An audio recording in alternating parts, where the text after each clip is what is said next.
A look at what many thought would be the 2012 presidential matchup, Obama versus Romney. That is, until Rick Perry crashed the party. And now the fight is on. But it's proceeding without a man who ruled out a 2012 run. Though there are still a lot of Republican heavyweights who wish that Indiana Governor Mitch Daniels would reconsider. I'll confess, I'm not a Republican, but in my view, he would have been the class of the GOP field and would have raised the level of debate in ways that are good for the country. Joining me now, the Republican governor of Indiana, Mitch Daniels. Welcome, Governor. Matt, I'd say nice to see you, but I can't see you. Well, I was hoping, Governor, that after that kind of groveling flattery from MSNBC, you might be moved to rethink. And if you want to make some news here, any chance you're still going to jump in? I appreciate the invitation, but I think I better just stick to my assignment and answer your current affairs questions. So tell me what you think of the GOP field so far. Are you a Romney man, a Perry man? Are you involved at all yet? I'm not. I'm tending the job I was hired to do by the people of Indiana. I'm watching, of course, with great interest and concern because I do think we need a major change of direction in national policy. I think we've got some good people running, some real good people, but I'm waiting to hear which of them really steps up candidly and specifically levels with Americans about the fix we're in and the things we can do to move out of it. Well, let me ask you a question in that regard. We've got a soundbite I want to play from the last GOP debate where I think, as you know, there was a question about would folks accept, the candidates there on the dais, accept a budget deal that included $10 of spending cuts just for $1 of tax increase. Give a listen. I want to get your reaction. I'm going to ask a question to everyone here on the stage. Say you had a deal, a real spending cuts deal, 10-to-1, as Byron said, spending cuts to tax increases. Speaker, you're already shaking your head. But who on this stage would walk away from that deal? When you raise your hand, if you feel so strongly about not raising taxes, you'd walk away on the 10-to-1 deal.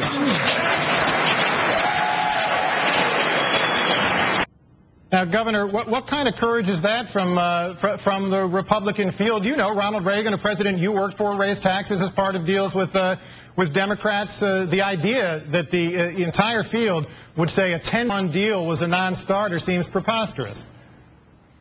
I don't know if it's a matter of courage. I mean, there'd be reasons to be very skeptical. I mean, this is a highly hypothetical question, Matt. As you know, the history of most such things is the tax cuts, the tax increases are certain and immediate. The spending cuts are imaginary and distant and usually never happen. So you have to make a huge assumption that such a deal would actually be on offer. But no, I think accepting the improbability of the hypothetical, we ought to agree that this problem is going to have to be solved, and nothing should be ruled out that might change the arithmetic of a debt burden that's going to crush the American economy and the American dream with it if we don't address it. Now, that's a similar answer you gave when people would confront you when you were still flirting with the idea of a run to the Grover-Norquist pledge, and I admired you a lot for saying the only pledge you should take is the one that you take, a president should take is the one that they take on the steps of the Capitol when they're being sworn in. Why is it impossible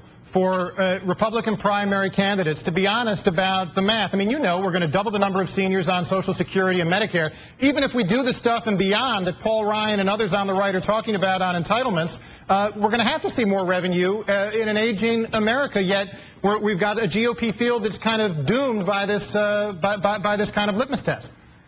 Yeah, I don't think it is impossible. I think it is entirely practical to talk not just to Republicans but Americans at large about the things that we ought to do. And I do hope at some stage people will be willing to be a little more frank. Listen, I could invert the point and tell you it's the exact same reason that Democrats who know much better continue to insist that the so-called entitlements programs just go on as they are. That's those are the worst enemies of Social Security and Medicare, people who would leave them on autopilot until they implode, which is not that far off.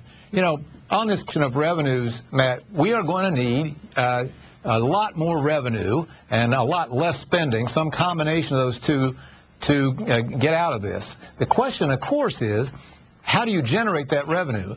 And higher tax rates won't do it. They'll fall far short of generating what the static computer predicts they will.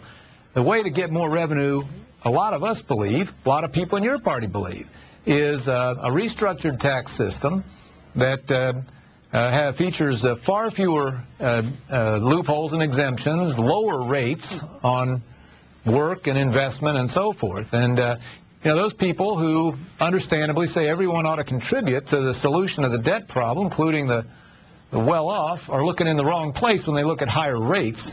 They ought to look at closing many of the so-called tax expenditures. Now, but with all respect, Governor, and you know I'm a Democrat who's also supported entitlement reforms as well as tax increases to do the kind of fiscal fix that we need, but it's precisely because you've got both sides kind of locked into their kind of ideologies and litmus tests and interest groups on either side that a lot of people think we're going to need some kind of third political force to shake things up. Only got about 20 seconds left. Do you think there's actually going to be an independent candidate that emerges to try and fill what at least the polls say is a real void in the kind of extreme center that's frustrated with what's on offer on both sides when people feel they're getting, they're getting a lot of flim-flam?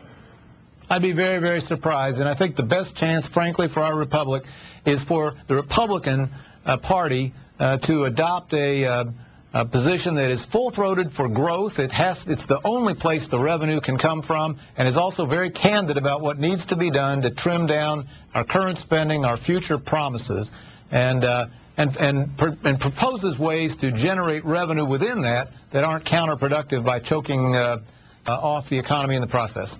Governor Mitch Daniels, we're going to have to leave it there. Thanks for taking the time and for joining me today with those insights, even if you didn't jump in. Glad to be with you. All right.